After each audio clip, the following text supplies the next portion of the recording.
Ada satu pertanyaan dari online Ustaz, dari YouTube.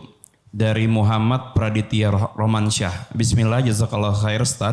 Apakah makna jangan duduk bersama ahlul bid'ah? Apakah dalam dakwah saja atau dalam keseharian juga Ustaz? Pernyataan-pernyataan para salaf dahulu melarang untuk bermajelis dengan orang-orang yang punya pemikiran menyimpang. Tidak lain agar mereka menjauhkan masyarakat awam dari pemikiran-pemikiran yang menyimpang. Karena kalau kita duduk dengan orang yang pemikirannya menyimpang, sangat mudah kita terpengaruh. Ya, sangat mudah kita terpengaruh. Kita duduk dengan ahli filsafat, ini ahli filsafat ini ngawur. Kita ngobrol-ngobrol akhirnya masuklah racun filsafat. Kita bercerita ngobrol teman baik sama orang liberal. Kita enggak punya ilmu. Dia ngomong kasih syubhat, akhirnya kita jadi apa? Liberal. Itu yang dimaksudkan. Ya. Maksudnya jangan duduk agar jangan mendengar pernyataan mereka.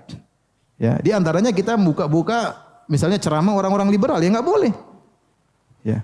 Kalau misalnya saya ingin dengar karena saya ingin bantah. Saya baca buku Jahmiyah, saya baca buku Mu'tazilah, saya baca buku Asy'ariyah. Karena saya alhamdulillah dikasih ada bekal untuk bisa saya memfilter. Tapi kalau antum ya jangan. Ya, antum tidak punya apa? Antum baca buku orang ateis bisa jadi apa? Ateis ya. Ya, ada seorang muslim tulis buku judulnya Limadza ana mulhid. Kenapa saya murtad? Subhanallah. Sampai dia tulis dalam buku, saya baca bukunya. Sampai dia bilang, orang-orang muslim berbahagia, saya tanpa Tuhan pun saya berbahagia. Ditulis dalam buku tersebut. Orang Mesir.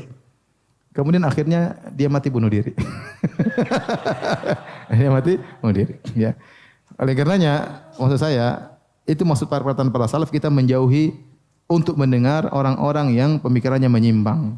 Kenapa? Karena kita ini asyubhat khattafah wal qulubu dhaifah. Kata para salaf, syubhat itu menyambar-nyambar sementara hati itu lemah. Ya, hati itu sangat apa? Lemah. Ya, orang yang tidak punya bekal yang kuat begitu dengar syubhat, benar juga ya. Benar juga ya. Terus datang sama ustaz. Ustaz itu bilang gini, ente ngapain dengar-dengar? Setiap dapat syubhat datang ke saya, bikin pusing. Jangan bikin pusing orang. Zalim ente bikin pusing orang. Udah, ente dengar yang jelas-jelas aja. Yang enggak jelas enggak usah didengar. Ya. Yang enggak jelas enggak usah didengar. Betapa banyak orang sudah ngaji baik-baik jadi liberal. Jadi benar. Masuk sekolah tinggi jadi liberal. Kenapa dia enggak punya dasar yang kuat?